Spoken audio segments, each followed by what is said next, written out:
Hi friends, எல்லாம் நல்லா இருக்கிறீங்களா? ஓம் ஸ்ரீ சாய்ராம். ஓம் ஸ்ரீ சாய்ராம்.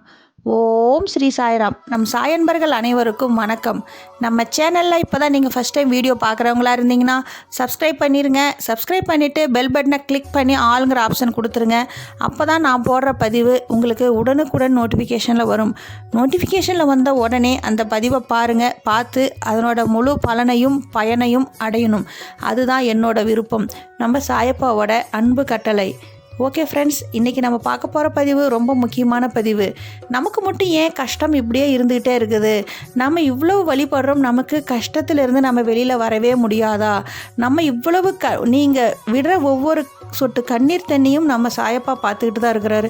உங்கள் கண்ணீர் தண்ணி அனைத்துக்கும் உங்களுக்கு நல்ல காலம் பிறக்க போகுது. இதுக்கு மேலே உங்கள் கண்ணிலிருந்து ஒரு சொட்டு கண்ணீர் தண்ணி வர்றதை கூட நம்ம சாயப்பா ஏற்றுக்க மாட்டார். நீங்கள் என்றைக்கும் சிரித்த முகத்தோடு தான் இருக்கணும்.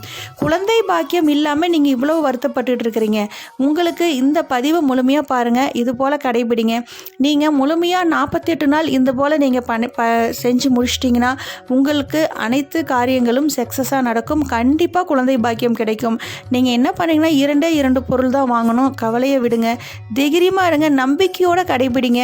முழு மனதோட இந்த 48 நாளில் ஒரு நாள் கூட நீங்கள் எனக்கு ஏன் நடக்கலை அப்படின்ற வார்த்தையை நீங்கள் யூஸ் பண்ணாதீங்க. நம்பிக்கையோடும் பொறுமையோடும் இதை கடைபிடிங்க. அனைத்தும் வெற்றியே. நீங்கள் என்ன பண்ணுறீங்கன்னா, இதுக்கு காலைல எழுந்து குளிச்சுட்டு பூஜை அறையில் போய் நீங்கள் அதுக்கு வாங்குகிற பொருள் என்ன அப்படின்றதையும் நான் சொல்லிடுறேன். பூஜை எப்படி கடைப்பிடிக்கணும்னு சொல்லிடுறேன்.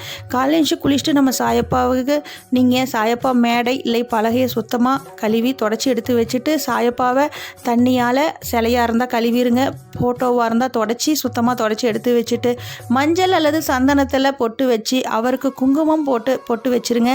அவருக்கு மிகவும் பிடித்த மஞ்சள் நிற ஆடையை அணிவிச்சிருங்க. அவருக்கு ரொம்ப ரொம்ப பிடித்தமான மஞ்சள் கலர் மலர், அது மலராக இருந்தால் மலராக வைங்க, இல்லையா மாலை நிறைய மலர் இருந்தால் மாலையாக தொடுத்து மஞ்சள் நிற மாலையை போட்டுருங்க.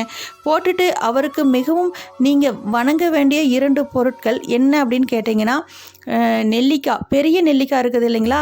நீங்கள் டெய்லியுமே என்ன பண்ணிங்கன்னா 2 நெல்லிக்காய் அவர் பாதத்தில் வச்சிடணும். 2 நெல்லிக்காயை பாதத்தில் வச்சுட்டு, இன்னும் நீங்கள் வாங்க வேண்டிய பொருள் வந்து கல்கண்டு. 2 பொருள் வாங்க சொன்னீங்கன்னா அதில் நெல்லிக்காய், 1 நெல்லிக்காய், இன்னொன்று கல்கண்டு. இதில் என்ன பண்ணணும் அப்படின்னு நான் சொல்லிடுறேன்.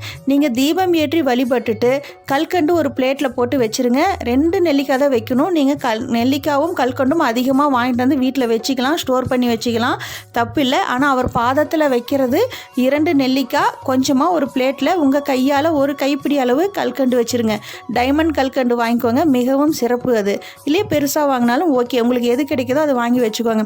நீங்கள் சாயப்பாவை மனதார மனமுருகி எனக்கு குழந்தை பாக்கியத்தை கொடுங்க சாயப்பா அப்படின்னு சொல்லிட்டு மன்றிட்டு நீங்கள் மன்றாடுங்க. அவர் பாதத்தை பிடிச்சி உங்கள் 2 பேரும், கணவன் மனைவி 2 பேரும் மனதார முழு மனதோட நம்பிக்கையோடும் ஓம் ஸ்ரீ சாய்ராம் அப்படின்னு சொல்லிட்டு நீங்கள் 108 முறை சாயப்பா புக்கில் உட்காந்து சொல்லிக்கிட்டே எழுதிட்டு பூஜையை முடித்த பிறகு அந்த 2 நெல்லிக்காய் கற்பூர தீபார்த்தனை காமிச்சு முடித்த பிறகு நீங்கள் ஓம் ஸ்ரீ சாய்ராம் 108 முறை எழுதி முடிச்சிருங்க. அந்த 2 நெல்லிக்காயை எடுத்துக்குவாங்க. ஒரு நெல்லிக்காய் கணவன் சாப்பிடணும், இன்னொன்று மனைவி, 2 பேரும் காலையில் இல்லைன்னா மாலை. இது கன்ஃபார்ம், இது கடைபிடிங்க.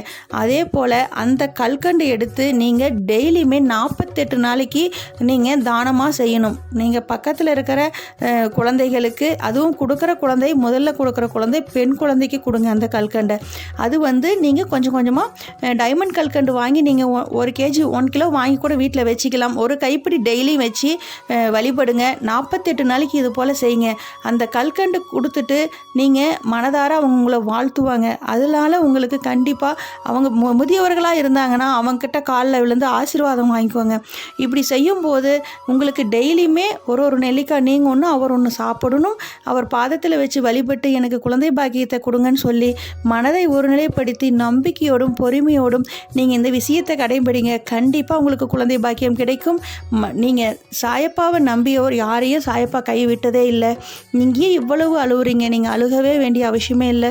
குழந்தை பாக்கியம் கண்டிப்பாக கிடைக்கும். 10 வருடமே எனக்கு குழந்தை இல்லை, 12 வருடம் குழந்தை இல்லை, ஒரு அம்மா சொல்லி அழுகும்போது அவ்வளவு மனவேதனையாக இருந்தது. கவலையை விடுங்கம்மா, தைரியமாக இருங்க, கண்டிப்பாக உங்களுக்கு குழந்தை பிறக்கும். இது போல் விஷயத்தை கடைபிடித்துட்டு வாங்க. யார் என்ன சொன்னாலும் நீங்கள் அதை காதில் வாங்கிக்காதீங்க.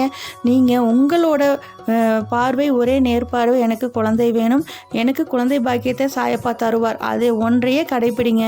கண்டிப்பாக உங்களுக்கு குழந்தை பாக்கியம் கிடைக்கும். மனதை கவலையிலிருந்து விடுபட்டு தைரியமாக முழு மனதோடும் நீங்கள் எப்போவுமே நீங்கள் உங்கள் மனதில் நினைக்கிற ஒரே விஷயம், செயல், எண்ணம், ஆக்கம் எல்லாமே ஓம் ஸ்ரீ சாய்ராம், எனக்கு குழந்தை வேணும் சாயப்பா, எனக்கு நீங்களே வந்து ஆண் குழந்தையாகவே பிறக்கணும், இப்படியே நினச்சிட்ருங்க. கண்டிப்பாக குழந்தை பிறக்கும். இதே போல் நிறைய சாயன்பர்களுக்கு சொந்த வீடு வேணும்னு கேட்டிருக்காங்க. அவங்களுக்கு சொந்த வீடு வாங்கி கொடுங்க. புது வீடு கட்டணும், நிலம் இருக்குது, லோன் போட்டு வீடு கட்டணும்னு சொல்லியிருக்காங்க. அவங்களுக்கும் வீடு கட்டுறதுக்கு நீங்கள் தான் சாயப்பா வழிவகுத்து கொடுக்கணும்.